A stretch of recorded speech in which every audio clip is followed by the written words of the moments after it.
Here's my quick take on the TP-Link Tapo C545D after testing it out for a bit. Honestly, this camera is a strong pick if you're trying to cover a large outdoor area without blind spots.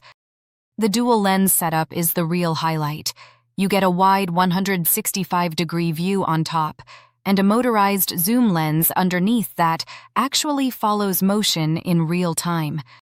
It feels surprisingly smart in action.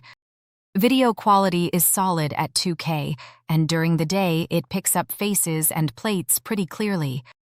Night mode is flexible too, with infrared, full color, or smart spotlight mode depending on what's happening.